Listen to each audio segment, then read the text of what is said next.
Welcome again to Joe Stunner Boxing. I made a video about the Usyk Fury fight that was never going to happen. Some of us never expected to, and sure enough, it's been at the very least put on hold. And I placed the blame firmly at the feet of TYSON Fury. Probably not his team, probably just Fury. I don't think he wants to fight.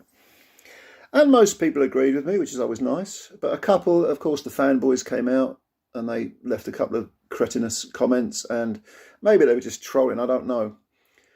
But let's look at TYSON Fury. Let's look at his main claims, okay? Because he not only says that he is the best heavyweight of his era, he says he's the best heavyweight of all time. Okay, well, let's do a little quick, just a little bit of an analysis of this, okay? I would say he has yet to prove that he is the best heavyweight of this era. And some people will say, what are you talking about? He'd beat Joshua, he'd beat Usyk. Do you know what?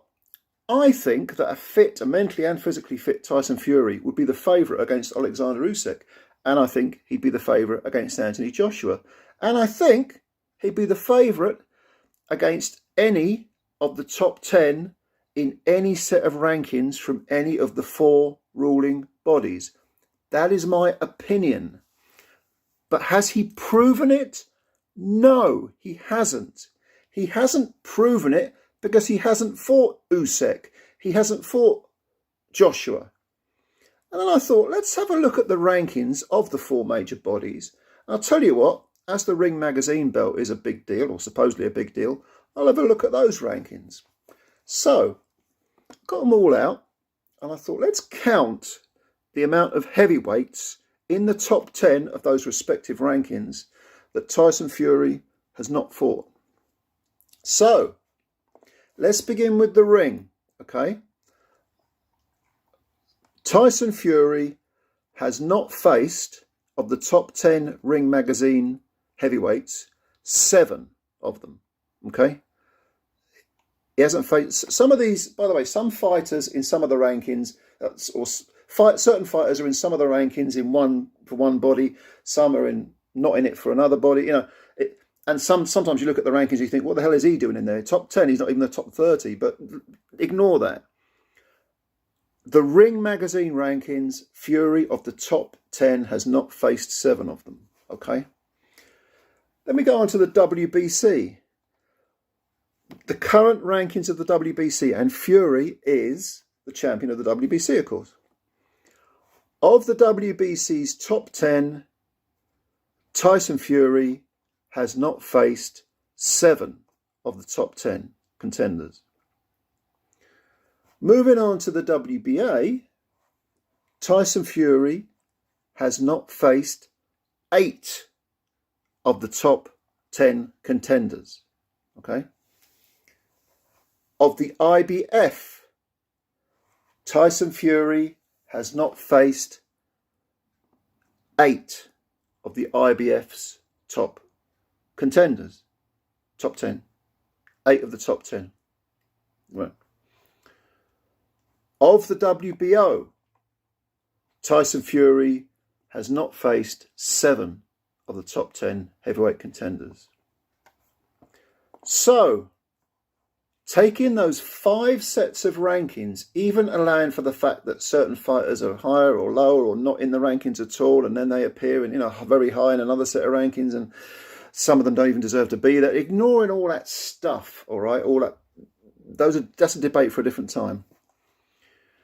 How can you possibly say that you are the best of your own era, never mind of all time, when you've not faced the majority, 70%, 80%, of the heavyweights that are in the top 10 of your fellow contenders or of your challengers, if you want to call yourself the champion? Well, he's the champion of the WBC. He hasn't faced enough men to call himself the best of an era. You've got to go out and prove it.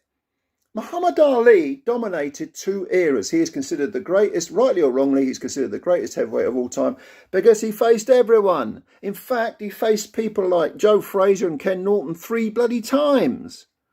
He faced Sonny Liston twice. He faced Floyd Patterson twice. he proved it. He went out and he lost a few fights. So what? He lost a few fights. Big deal. You know, even when he was an old man and pretty much shot to bits, he lost to, you know, a novice in Spinks, and he came back and beat him again. You know, he got smashed to bits by Larry Holmes, but, you know, he was truly shot by then. But he went out and proved it. Even if you take, by the way, Ali did it over in the 60s and the 70s. So he had two careers, his before the ban and after the ban, and they're both Hall of Fame careers.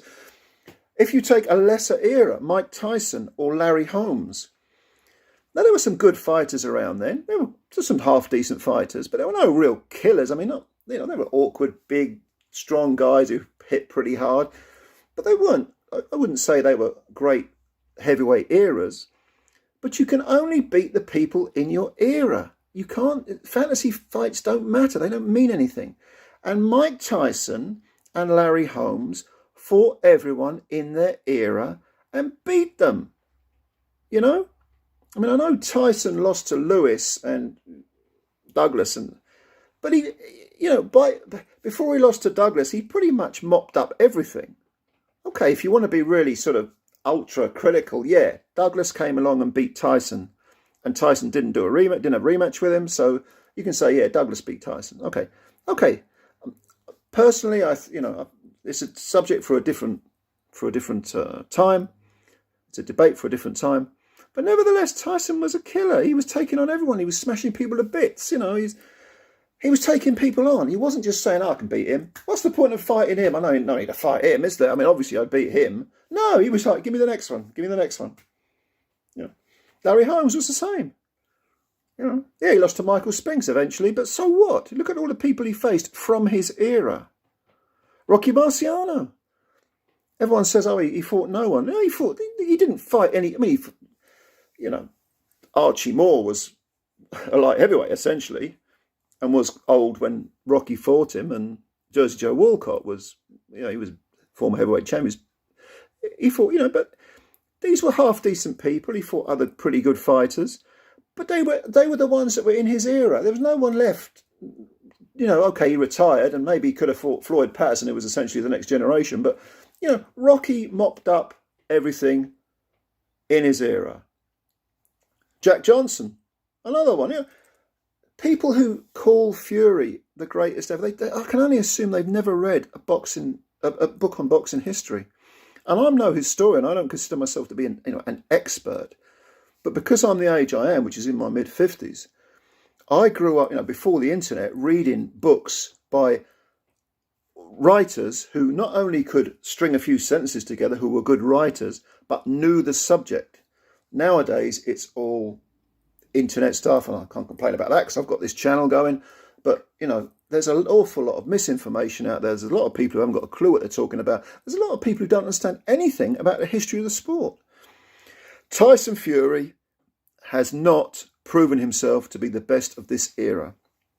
The fact that Anthony Joshua has lost 3 times is irrelevant. Fury's never beaten him. The fact that Alexander Usyk is just a smaller guy who's moved up from cruiserweight isn't relevant until Fury beats him. It's the same with all the others. You know, Frank Sanchez, Caballero, Filip Hrgovic. You know, I would pick Fury, a fit, mentally and physically fit Fury, to beat all of them. But he hasn't fought them yet. And until he does, he hasn't cleaned out the division and he hasn't proved himself to be the best of his era. That's just a fact. He hasn't fought them.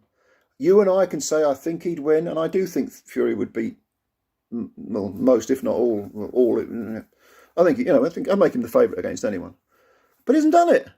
So where does this leave us? It leaves us with this, in this sort of nonsensical twilight world where we just have to presume, or not presume, but speculate. Well, maybe so-and-so is the best, or maybe he's the best, or maybe, you know. No, I want to see fights. I want to see people proving it. I want to see the same sort of attitude as Inoue and Stephen Fulton are showing, although Inoue apparently, I'm told recently, was pulled out of the fight, which is really breaking my heart because I was loving that fight. But, you know, to be great, you've got to face the best. You've got to beat the best. And even though I would pick Fury to beat AJ and Usyk, a fit, mentally and physically fit Fury to beat them both, I've got more respect for the fact that the way that both Anthony Joshua and Alexander Usyk, especially Usyk, who's done everything on the road, I've got more respect for the way they've handled their careers than Fury. So that's my spiel for today. Leave your comments below. Thanks for subscribing. If you're new to the channel, you can subscribe. That'd be great. Leave your comments below. I like reading them. And yeah, like the video if you liked it as well. That'd be good stuff. Take care. Speak soon. Bye for now.